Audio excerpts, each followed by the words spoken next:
YouTube, how's it going? The Goat House is back. We got a good one for you guys today. We're going through some big-time NFL players that are realistic trade candidates for the 2022 offseason. We're also going to go over their potential landing spots and predictions as well.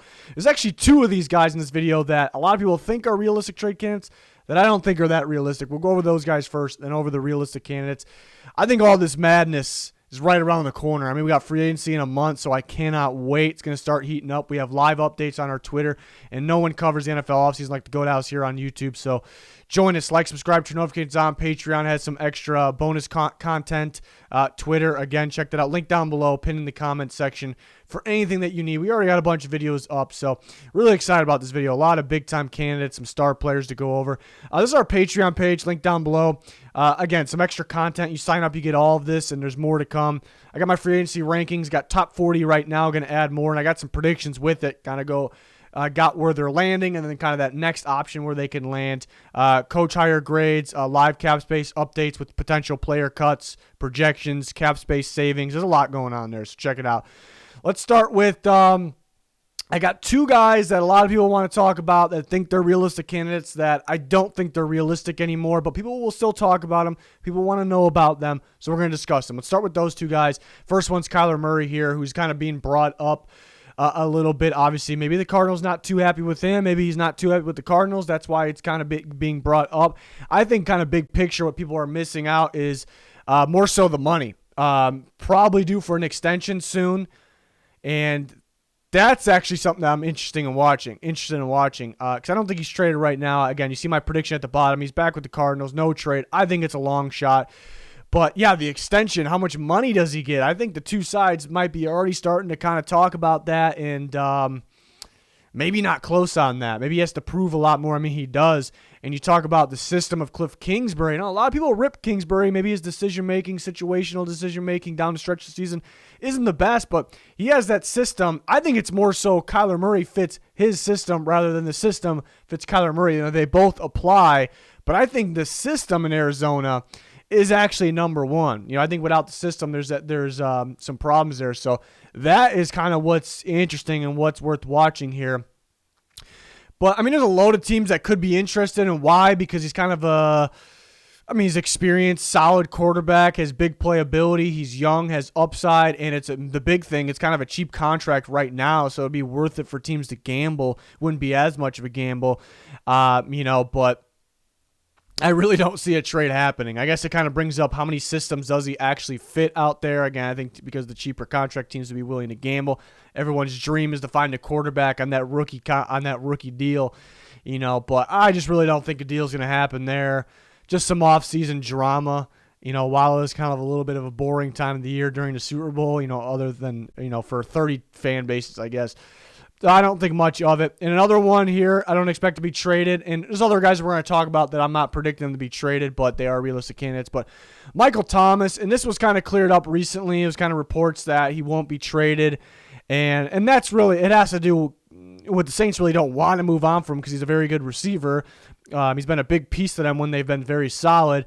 But I mean, you look at the Saints financially, they're in a little bit of a tough spot. They're going to have to clear a lot of cap space, obviously. So you could say, hey, maybe they got to trade Michael Thomas, clear that money, and then that would help them a lot. But, I mean, you trade him now, you only clear $2 million. You can make it a post-June 1st move, and you clear a little bit more, but you don't get that extra money until then.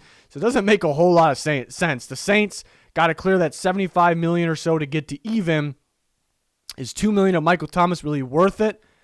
Because they're going to have to do that well before that June 1st anyways. You're going to have to get back down to positive for the NFL by free agency. So it doesn't make any sense, really. You'd rather restructure an extra guy clearing $2 million than trade Michael Thomas. So, and I don't know if there's that many landing spots for his value right now anyways. His value to me says, in terms of his talent, says a first-round pick and maybe more, but because he hasn't played fully healthy in over 2 seasons, really, because when he came back and played at the end of 2020, he wasn't good because he wasn't right because he wasn't healthy. It was just plain and simple, So I don't know if a team's really going to be throwing a lot at the Saints. It just doesn't make sense on both sides. So that's why. And now reports are coming out that they're probably not going to trade him. It makes sense. So there are some teams that I could see being interested, but I'm not expecting that one at all.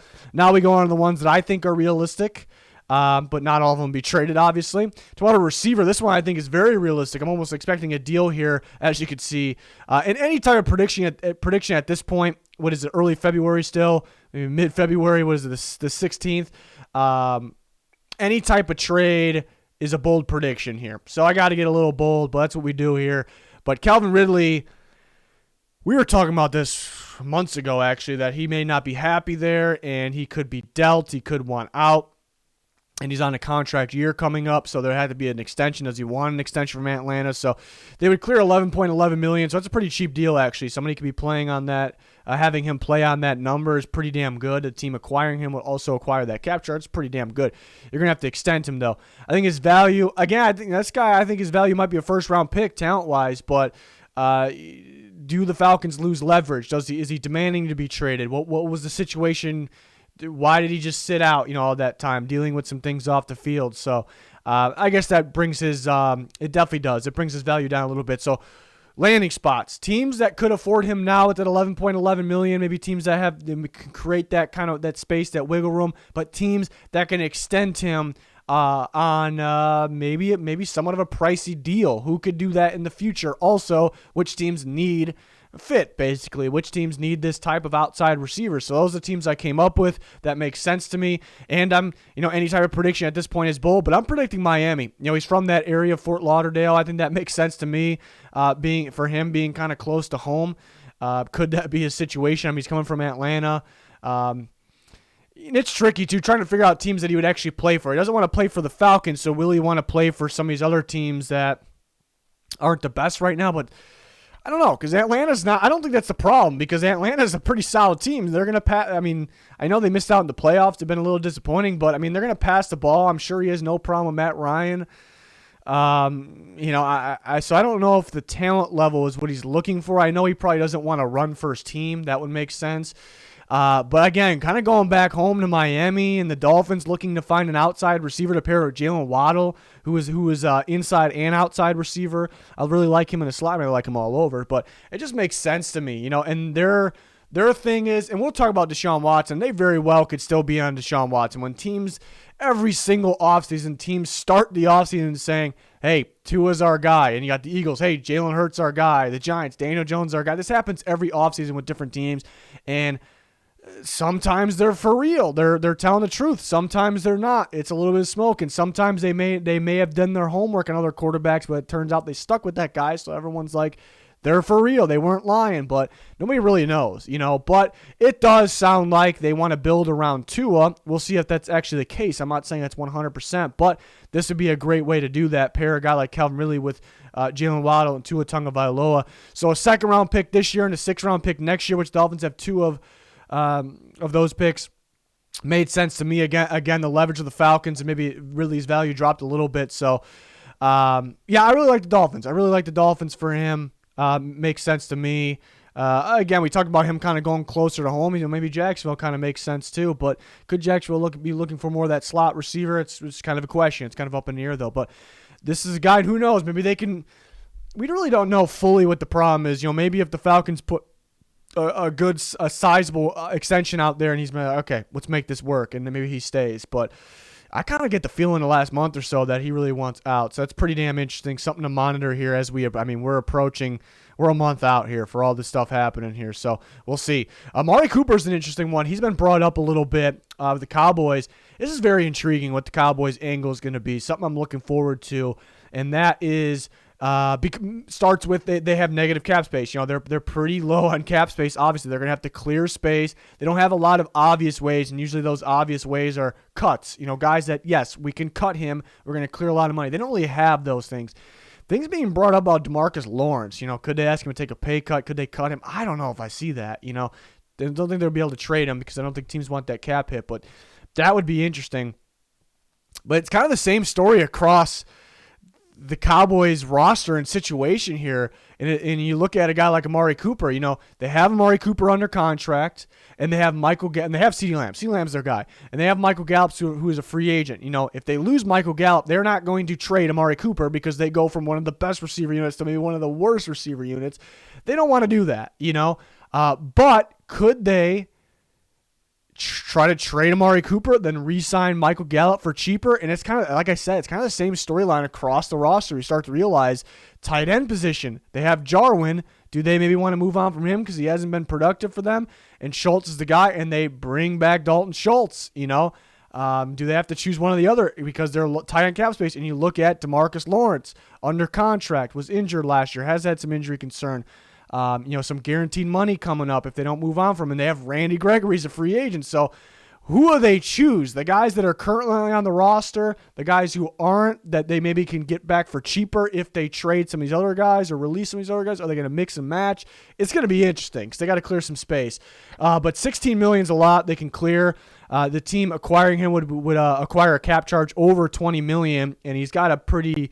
It's the same amount of money pretty much for a few years here for Amari Cooper. So value, very talented, but second round plus, pretty pricey cap hit. Maybe the Cowboys get desperate and they want to clear that cap space, so they trade him for less than that. It'd be pretty wild.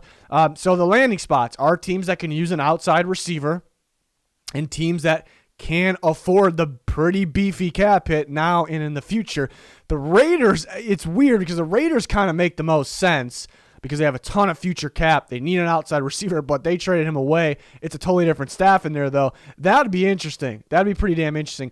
I'm predicting no trade, though, but again, it's an intriguing situation because they very well could be like, hey, let's move on from Cooper. Let's just trade him, even if it's less than his value, and then we'll sign Gallup for way cheaper than Amari Cooper, and then we like our situation. So that would make it happen. That would make the deal happen. But I'm going to say Gallup coming off the injury. They like Cooper better anyways. They let Gallup walk. They keep Cooper. They make some decisions throughout the rest of the roster there. But that's kind of my prediction. But it's very interesting situation here on what they'll decide throughout the roster between. I guess they got some position battles heading into the offseason, like I said. So pretty interesting. Robert Woods and the Rams, definitely another one that I actually changed my mind on. We'll talk about what I mean by that. But you clear $7 million in cap space if you wait till after the June 1st deadline there, where you can clear more bonuses. Obviously, $13.5 million value, around a third round pick, maybe a little bit less, possibly because coming off the injury and then has a pretty big contract with not a crazy expensive, but pretty expensive, I guess. And you see some landing spots there. But then my prediction is Rams, and I started working on these things and coming up with my predictions on Sunday, Super Bowl Sunday, actually, before the Super Bowl, waiting for the Super Bowl. I was kind of coming up with all this, getting through the process of making this video, I suppose. And I was actually predicting him to be traded. I was actually thinking the Browns. Could they move on from Jarvis Landry and then get Robert Woods? Robert Woods, I think, would really fit the Browns, what they're doing over there. So I was actually thinking that, pretty bold. But then I see the Super Bowl. You see Odell go down, who's also a free agent. And you see the Rams kind of suffer from not having Odell, Woods, Higbee. I know he's a tight end in there. They want to run. They want to have as many receivers on the field at once. So all that played a factor. They want as many talented receivers, especially if they want to repeat, as they can. They probably want to re-sign Odell. Is he going to be healthy in time? So they probably want Woods on their team. They would love. It's tempting though because they want to clear that cap space. They want to be able to clear that money. It sounds like Donald. I don't think he's going to retire. I think he wants more money. But they want he needs a raise probably, and they want to bring back Von Miller. They want to bring back Odell. So they may want to clear the space, and his contract maybe doesn't look as good, Robert Woods, that is, anymore. And, I guess he was kind of playing that Cooper Kupp role where he was playing that Cooper Kupp really took off playing that. So is there a role for Woods? I think so. So I think he stays put, but maybe they're desperate to clear that space. So I haven't heard anybody. We talk about the other guys. I've heard people talk about those guys. I haven't heard anybody talk about Robert Woods in this category, trade candidate. I think even if he doesn't get traded, I think it's a realistic one here. So we will see. Danielle Hunter of the Vikings, definitely an interesting one. They have the Vikings kind of a decision to make. He's got a lot of guaranteed money coming up that becomes guaranteed, I should say, in March. So they got a decision to make. Mainly because they're negative cap space. They got a pretty rough situation cap space wise there. Trading him would clear 18.43. That alone would put them in the positive, so that would definitely help. They have a decision to make with Kirk Cousins. We'll talk about Kirk Cousins as well. Value, I think, drops. I think talent-wise, it's a first-round pick, maybe more. I mean, it's a very talented edge rusher. Everyone's looking for these guys. But last 2 years, he's played, 6.5 games, 2 different injuries, pretty pricey this year. The team trading for him would have to pay cap charge-wise, over $20 million. And then a very good deal next year, but he simply won't play on that. He's going to need more money. He's going to need a raise next year. He's going to need an extension. So, on top of the injuries, on top of the Vikings maybe being desperate, needing to clear the space, the value drops a little bit there. So I'd say a second round plus. It's just how it goes. But again, the Vikings need to clear the space. It's interesting because they don't have easy ways to clear the space, obvious cuts or anything like that. It's pretty much with Kirk Cousins and Danielle Hunter. Do we trade them? Do we rework their deals, restructure? That's kind of the situation there. But landing spots, yeah, quite a few of them there that could use a pass rusher. I like to fit with the Colts. Colts are usually good they usually stay quiet in free agency. That could change this year, but they're usually good for one splash move, trade-wise. Kind of remind me of the DeForest Buckner, who's an interior player a couple years ago, and this would definitely be a fit and definitely upgrade their pass rush. So it makes sense to me. The Texans, he's still young enough, has upside to where he could fit what they're trying to do, obviously. My prediction's no trade, though. I think, again, there might be, how many teams would be willing to pay that amount of money, extend the guy, deal with, because he has the injury concern. How many teams would be willing to do that? Will the Vikings trade him for less than his value? I think they would trade him if they got his talent value, which would be a first-round pick and maybe a pretty good pick. So it's hard for me to see it come together, but the Vikings are going to have to do something here. So I think no trade, but the Vikings restructure his deal. They can restructure his roster bonus and spread that out to future year. And people get confused sometimes. Restructure's not pay cut. Teams will, of course, ask around for pay cuts. Definitely 100% won't happen in this case. Danielle Hunter will not take a pay cut. But restructure, you're kind of saving now, paying later. You're pushing that money back to the future. So we'll see if that's what goes down. A trade could happen, but I think finding that right home there, right, that team that could afford him and give that extension, pay the price. We'll see. We'll see if it happens. Marcus Peters from the Ravens, expiring deal. One more year left, and Ravens would clear $10 million, and the team would pay him $10 million for this year, and that's pretty good. Pretty good for a solid veteran corner. Value's around a third-round pick. Again, expiring deal, coming off the injury, so maybe that drops his value, but pretty good price there in terms of the cap charge. Pretty good price, so teams would love to have that. You see the landing spots, teams that can use a corner, maybe looking for a veteran corner, and I'm actually going bold, and I'm actually predicting he gets traded to the Raiders here. And it'll all depend on, and you could definitely make the case and definitely say it's realistic that the Ravens want to, they want Marcus Peters because they missed him last year. They missed Marlon Humphrey down the stretch of the season. They missed both, really, and they want him back, and he's playing on a cheaper deal. But also, you could say they may not want to extend him. They got rid of their defensive coordinator, Don Martindale, where he really valued the cornerback position, maybe more than anybody. So maybe they're shifting their direction on what they're valuing. Maybe they don't want to pay the veteran corner that much money in extension, so maybe they get something for him now here. So I could see it. The Raiders definitely can use a veteran corner in there. They bring in Patrick Graham, who I think is a very good defensive coordinator, but he's going to value the cornerback position. We saw what they did with the Giants. They paid Bradbury a lot of money, and they went out and got Adoree Jackson, paid him surprisingly a lot of money there. So they value the corners. They definitely need somebody better. They need an upgrade in there. And then the free agents, to me, maybe have more upside than Marcus Peters, most of them, but not as good as him right now, and they're a lot more expensive. So this might be a better route for the Raiders. So looking around a third-round pick just makes sense for both parties. But again, the Ravens very well could be excited to get him back because he's a very good corner to them. But they're kind of shifting on what pieces they value most defensively. Also, the Ravens, they have some cap space. They definitely want to clear some more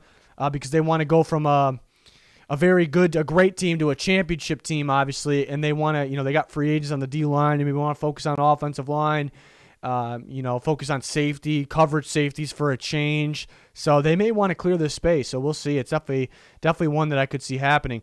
Another corner, Xavier Howard. We talk about the Raiders. Maybe going for a corner like Marcus Peters. I think they can turn their attention to a guy like Xavier Howard first, and all these other teams. I think they can try to trade for a guy like this first, and he's been brought up maybe going on a year ago, maybe not quite a year, but mainly because he wanted more money. It didn't really feel like the Dolphins wanted to give it to him. Could he be traded? So I think a team like the Raiders could ask around about, and other teams, I think really fits the Steelers, the Chargers. Could the Bengals just really stack this defense up? They have a lot of cap space. I think he fits these teams, especially those first couple teams there, very well.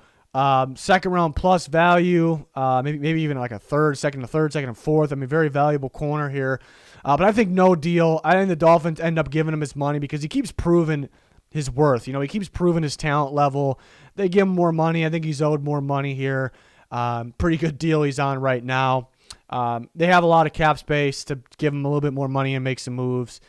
It feels like they're keeping, I know Flores is gone, but they're keeping a lot of the defensive staff together. They want to keep that because they want to focus on the offense. Why they brought in Mike McDaniel. They want to work on Tua. They want to build around Tua. They don't want to create a need at the cornerback position here. They have enough money to give him a little bit more money and then focus on the offense. It just makes sense to keep him around. It really makes sense here. So I don't think a trade, again, those teams, like the Raiders, who I'd get Marcus Peters, could focus on a guy like this first, because you'd rather have Howard, even though I think Peters is a phenomenal corner. I think he's been quite underrated, honestly, as well. But Howard, same with the Dolphins there. Let's talk about a quarterback. We're going to talk about a quarterback, and then we're going to go back to a non-quarterback. There's a reason I did that order. Talk about Russell Wilson. Cap clear right now. Actually, wouldn't be that whole lot there. $11 million post June 1st would be $24 million, so a lot more there. What's his value? You heard about the Seahawks asking 3 1s, and very well good they can get. I would think it'd be more around the 2 1s and maybe 2 2s, something out fourth in there as well. That's more my thinking. Getting up there in age. Not that he's really declining or anything, but he did have the injury last year. Didn't have his best games last year too, but I don't know if he was 100%. So see the landing spots. We know the Broncos will probably be in Aaron Rodgers first, maybe Russell Wilson next. Do they have a shot at Watson? That's kind of the big question because they didn't before. New staff, though. Steelers, we know the teams. Washington's been brought up a lot. Philadelphia's starting to be getting brought up. The Bucs did the other day. We heard that the Bucs are going to be in on Wilson and Deshaun Watson. Makes sense to me. They're going to do a little bit of clearing and then they can make it work. And the Colts, they want to get a better quarterback from Carson Wentz, but they don't have a first-round pick to trade. But could they work their way in there? For sure. But I think no trade. I think so many people are so convinced that he's getting traded. Say not so fast. I think the Seahawks want to win right now. I really do. There was some talk about them moving on from Pete Carroll. After the season, they didn't. I could see it being one more year here. I don't think Pete Carroll's sticking around to rebuild, to trade Russell Wilson. It doesn't really make a whole lot. It doesn't make much sense to me. It really doesn't. If they fired Pete Carroll and brought in some young coach, then I'd be like, okay, maybe not. But they have a lot of cap space as well, and that tells me it's not like they're thin on cap space and they're desperate to clear this. That tells me they're going to give this a run. They're going to give us a roll here. They're trying to win now. They're going to keep Wilson. They're going to try to build around him, which sometimes in the past they've had a lot of cap space and they haven't really spent it. They were kind of afraid to spend it for some weird reason. But maybe they change. I think they got to change things this offseason here, and they got to try to win now. And you look at last year, Russell Wilson got hurt. He came back too early. It was a messy season. They kind of got going actually at the end of the year offensively. It kind of felt like the old Seahawks. So they feel if they had a redo, going into next year, they'd be better. And then on top of that, use your cap space to build around him. There's got to be some faith in there. So that kind of makes sense. So I don't think he's traded. I think, if there was some crazy offer out there, would he still even be traded? But maybe the Seahawks wouldn't be able to turn it down. I look at, the Broncos got a pretty early pick in there, was at 9th overall, but the Eagles got 3 first-round picks. Now, they're crazy if they trade all 3 of those first-round picks, in my opinion. If they use 2 of them, Seahawks, you don't have a first-round pick. If they can get 2 of those first-round picks and then some other things as well, that is probably pretty appealing. We get these, not only to get a pick back, we get some somewhat early ones, and we get another one, and another picks, for the future or later in this draft. And, Russell Wilson coming off the injury, are we going to have, maybe the front office separates themselves from Pete Carroll? Like, are we going to have this opportunity? Because one day Russell Wilson's going to decline. One day he's going to be gone, and we don't really get anything for him. So do we take this advantage? So I guess that's kind of leaning me towards Philadelphia. That not that I'm predicting it, not changing my mind there, just like that. That'd be wild. But it's possible, I suppose, for the reasons I just explained. But I think they want to win now. I think there is such thing as too much confidence where you just think we're going to win. We're going to win. Let's not trade them. But I think they can be, the NFC's pretty wide open. They got a lot of cap space. They can build, get healthy. Then they can win now. So I think that they'll have faith there. They'll have confidence. So going back to another Seahawks player, why I want to talk about Russell Wilson first. Bobby Wagner, actually a couple months ago, he was being brought up a little bit. A little quiet, being brought up. Haven't heard much since. It is kind of hard to see Seahawks trade him. $16.6 million cleared. He's on a contract year. The question is, does Seattle even want to extend him? Value, probably second round pick plus there. Some landing spots. I would really like the Chargers and the Steelers for him. Chargers help stop the run. Need some linebackers. Steelers kind of get back to playing that Steeler defense with a guy like Bobby Wagner. But I don't think a trade. If they trade Russell Wilson, if they go out and trade Russell Wilson, then it's like, all right, they're willing to maybe not be a win now team. They're trying to get some picks. Then I would think, maybe they're going to trade Bobby Wagner. Maybe they don't want to extend him. I would think that. So if they trade Russell Wilson, this is something that changes. Watch out for Bobby Wagner. But because I think they're not going to trade Russell Wilson or Bobby Wagner, and they're trying to win right now, I don't think a deal happens. I guess the linebackers are tricky. How many teams out there could use a linebacker? Well, quite a few. But on top of that, how many teams want to pay a linebacker a lot right now and then extend it for the future? There's not a ton of teams. There's teams that really value linebacker position, these high-end guys, but then there's some that really don't value it. So it is an interesting situation there. But talk about more quarterbacks. Aaron Rodgers is probably the big one of the offseason cap clear. Now you see it's a pretty good amount, but a lot more there post-June 1st. The value is something ridiculous. It's 3 1s and definitely more. Look at 2 2s, a 3 maybe. Whatever it may be. The Broncos are the team talked about a lot. They got Nathaniel Hackett there. They need a quarterback. They might be a quarterback away from being a contender because it's a pretty solid roster. And then the Steelers looking for a quarterback, obviously. The Raiders, if they included Carr, I just don't know if I see that happening. I see an extension for Carr.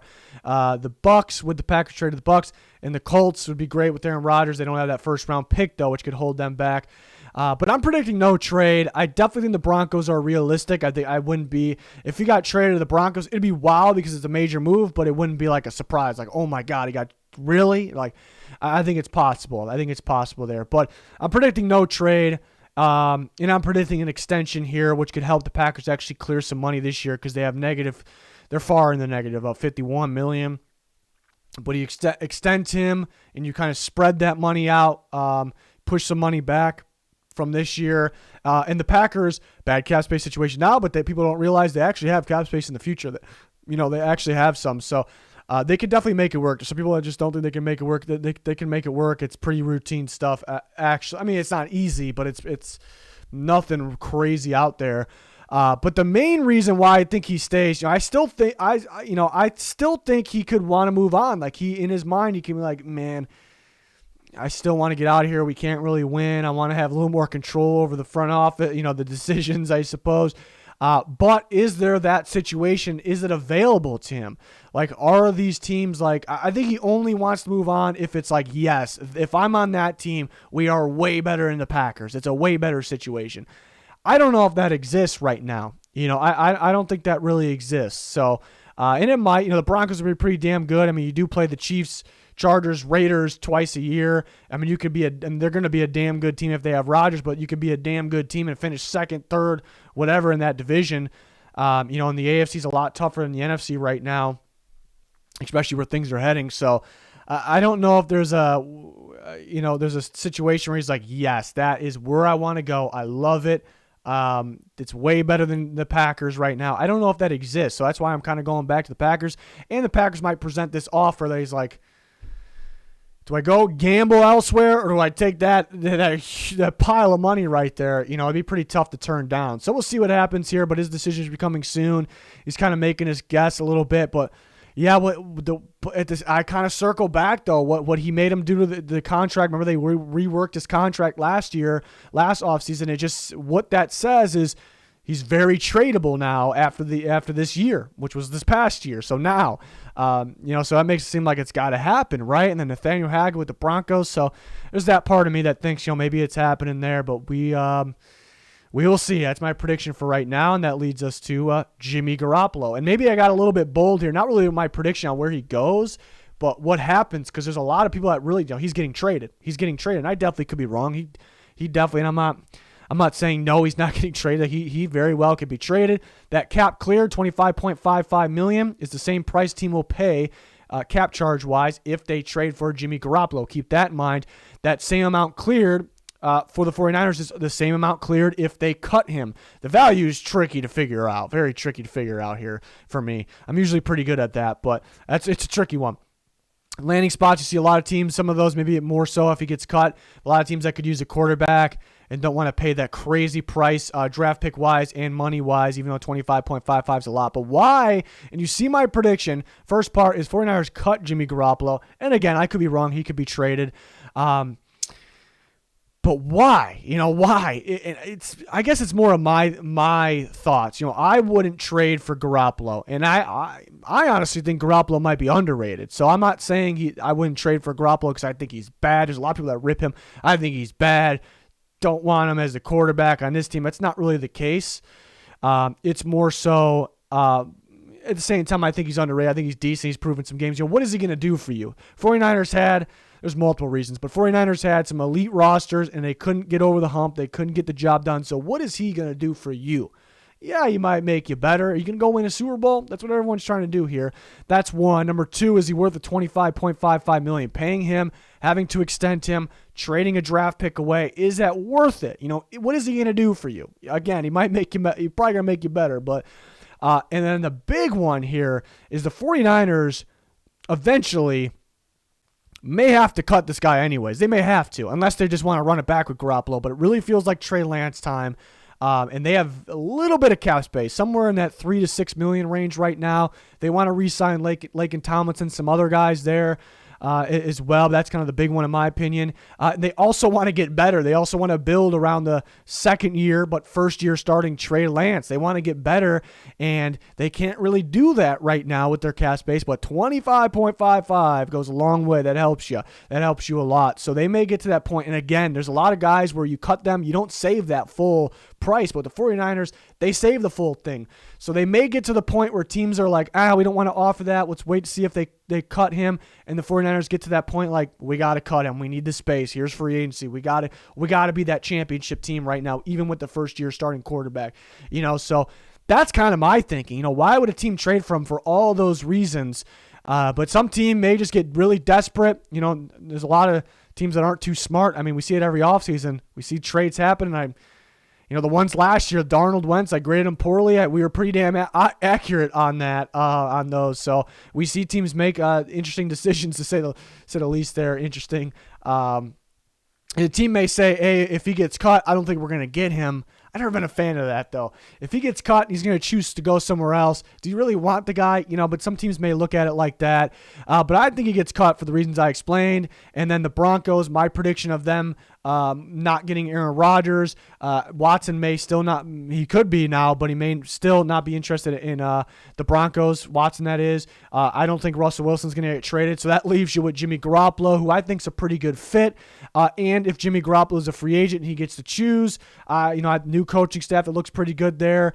A team with a pretty solid offensive line, pretty solid weapons. They're going to run the ball. They may run a similar offense to what the 49ers did. They got a pretty good defense. They got a lot of cap space to continue building. It's a pretty appealing spot. And that staff over there couldn't beat Jimmy, looking at Nathaniel Hackett and company, couldn't beat Jimmy Garoppolo in the playoffs, so it might be appealing to them as well. So that'd be my prediction. Of course, the Broncos could still get Aaron Rodgers, and that changes everything. I like the Dolphins for Garoppolo. Because Mike McDaniel's there. I think it kind of makes sense to bring in him because he knows that offense more than Tua does. Bring him in there for a year. Tua can learn. We'll see how much better. Because, that could be kind of like a 49ers type team. They got that really good defense, and they got the money to build on offense. That could be a sneaky team, So I kind of like that spot, but they may just choose. It may be like go big or stay with building around Tua, and go big would be Watson, but then they really could build around Tua. Other teams, Colts wouldn't make much sense. to me. I mean, Wentz and Garoppolo are different. Maybe Garoppolo can run that offense a lot better. But are you that much better or anything? So it wouldn't make much sense. Washington, I definitely can see. Pittsburgh, I can see these teams. But Broncos made sense to me. Obviously, that kind of collapses if they get rid of Rodgers or someone like that. But yeah, I can't wait to see what happens with Garoppolo there. If he gets traded or cut, who he ends up on. Talk about Carson Wentz. I went a little bold with this one too because for the report, we talked about it. We talked about all the numbers on Twitter. The report was the Colts will try to trade him. If they can't trade him, they will cut him. And I'm over here saying he's going to be the Colts quarterback still. I could be wrong, but I got my reasoning here, and we're going to break it down. But yeah, I do think they're going to try to trade him. I do think they're going to look around, try to trade him. It's an interesting situation, too. I feel like I'm saying interesting a million times during this video, so I'm sure people will be commenting about that. But because I think he can be traded if the Colts pay a portion of, so you see that number, $28.294 million. If the Colts clear all of that, they trade him. Team bringing him in will have to pay that. I don't think a team's going to want to pay that. They're going to want the Colts to pay a portion, a pretty decent size portion, $10 million, give or take, around there. It's pretty big size. But the Colts can actually do it. Do they want to do it? I guess that's the other question. I think they would if they were to get him out of there. Maybe not that much, around $10 million or more. They probably wouldn't want to do that. But so I think that's how the trade would happen. If he's cut, the Colts would not clear that amount of money, around $13 million or so. They would clear. Figuring out the value is pretty tricky as well. So it's tough. And you see the landing spots. There's some teams that probably would take him. Again, if the Colts are paying a portion, and he doesn't cost a big draft pick or anything like that, which you won't. But my problem here is, do the Colts have a replacement? They're gonna try to get these guys. They're gonna, Watson's in the same division. I think the Texans would trade there. They'll try to get, why not call, I guess, but they'll try to get Rodgers, Russell Wilson.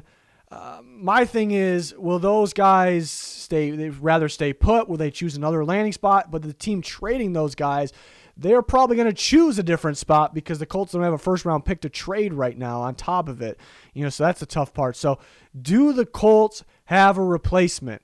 Do they have the replacement? Do they just get rid of Wentz and it's like, oh, shoot, we can't draft him with the first-round pick. We don't have a guy.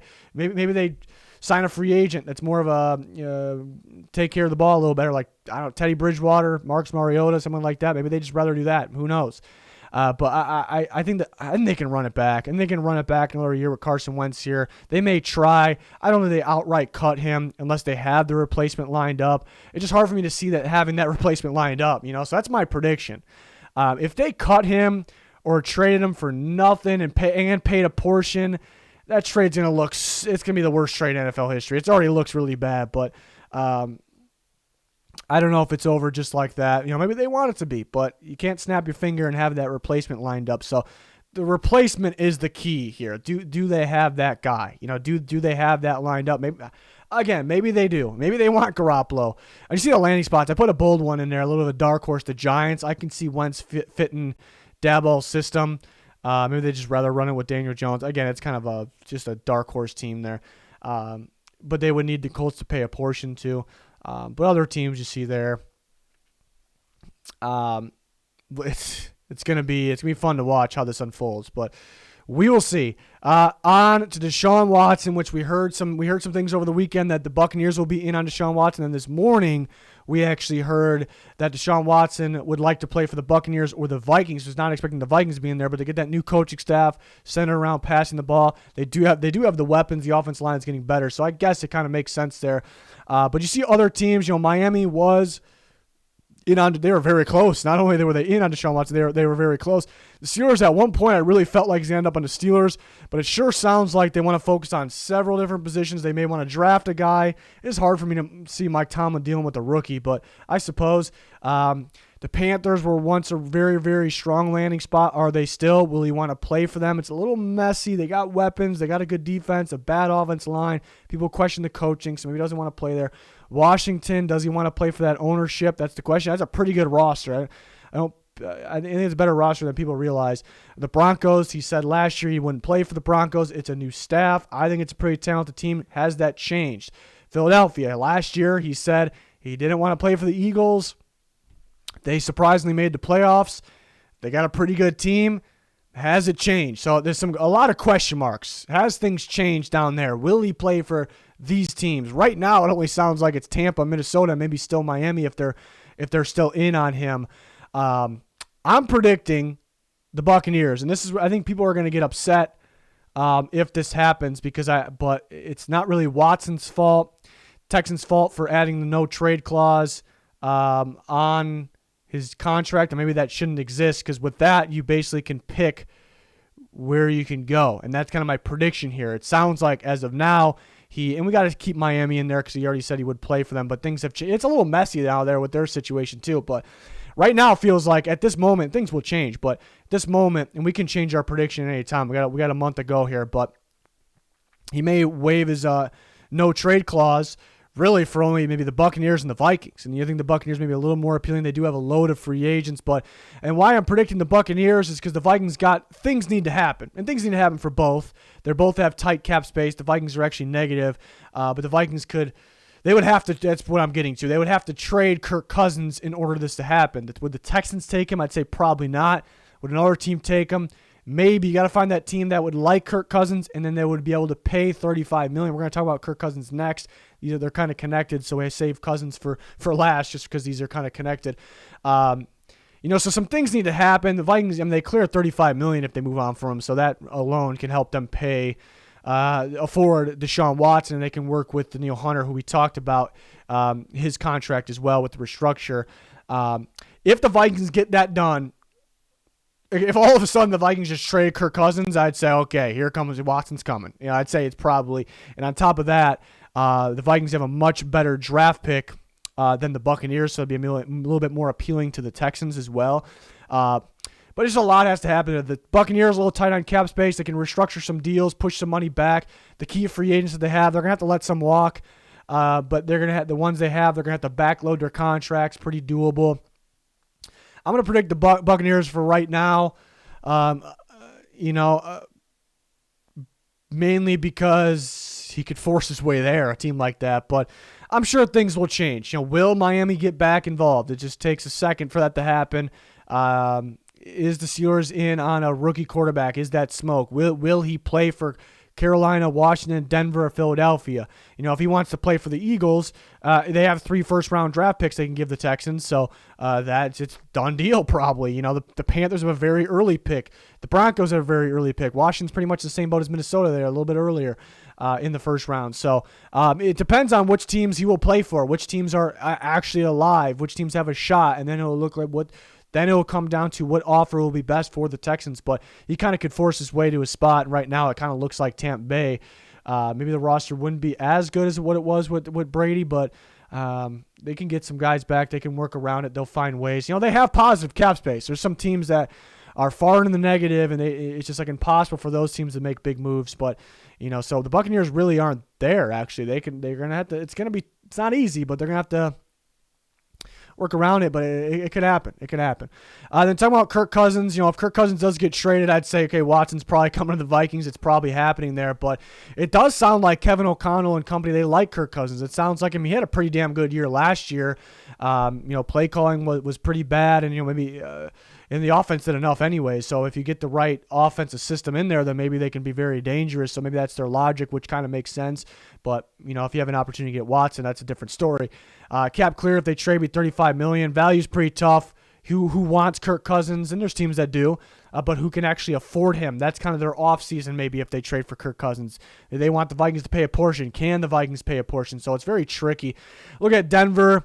George Payton there, who was a former Vikings assistant GM. He's their GM now. Does he like Cousins? Clint Kubiak, who was a pretty good quarterback coach for Kirk Cousins. He's there. A lot of cap space for the Broncos. Maybe they miss out on Rodgers and et cetera, so they get him. The Colts, would the Colts rather just stick with Carson Wentz? I'd like Kirk Cousins with the Colts, actually. I think with that offensive line and, it's a system he definitely can fit. The Colts not having a first round pick doesn't come into play here, so that to me makes sense there. I actually like that fit. Steelers, Browns, because Stefanski's there. Could somehow Baker Cousins be a part of the deal? Maybe a long shot, but something I actually could see in a long shot scenario. And I put the Texans in there just because if Watson does really want to play for the Vikings and that deal happens, it's a small chance, but there's some sort of chance that Kirk Cousins is involved in that. Maybe they take him. Maybe they like Cousins for some reason. Maybe they take him and trade him, I'd say unlikely he ends up with the Texans, but I had to put the Texans in there for that reason. But I think no trade. I think an adjusted deal, I guess would have been the better word, in some form is more likely to happen because it's a 1-year deal for Kirk Cousins. He has a $45 million cap hit. They would clear 35. A new team would acquire 35, but $45 million cap hit. They have negative cap space. They got to work around that. So that would be, right off the bat, they're going to ask for a pay cut. You can't really expect guys to take pay cuts. He never asked for more money. He got a lot of money, but I don't know if it's a guy that's going to take a pay cut. It's hard to judge who would take pay cuts. That would be first. I don't think it'll happen. But then second, it's either, trade would clear money, but we're past that point here. It would be an extension, which I know half the fan base would have a meltdown about.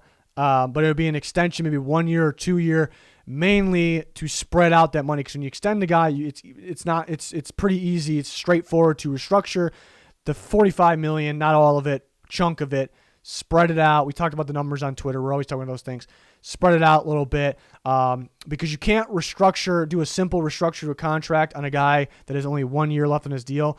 If you want to do it, you have to create voidable years, which basically you're paying cap hits for a guy when he's not on your team there in the future, which I'm not a fan of. And you can't franchise tag guys that have voidable years, but not that Cousins would be a franchise tag candidate anyways, but just throw that out there. So those are two ways to clear the space. They aren't the best things to do. But they could help you clear space, and you can clear a lot with Kirk Cousins, and then you're able to make moves in free agency. So really, there's only two ways the Vikings clear space. There are two pretty big ways with Kirk Cousins and Daniel Hunter, who we talked about, both restructurable contracts, which is a good thing, I guess. It's not great that you restructure a contract, but at least you have restructurable contracts there.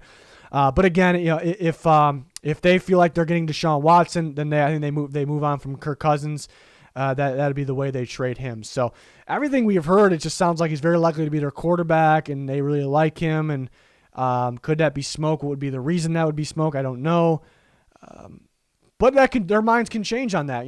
Hey, Deshaun Watson wants to play for us. Can we get him? Can we trade Kirk Cousins? Let's think about this. So maybe.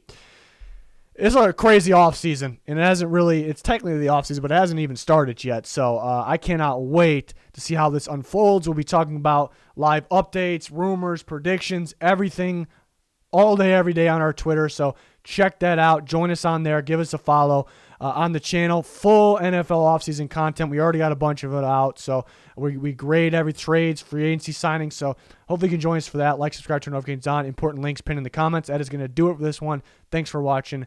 Goodbye.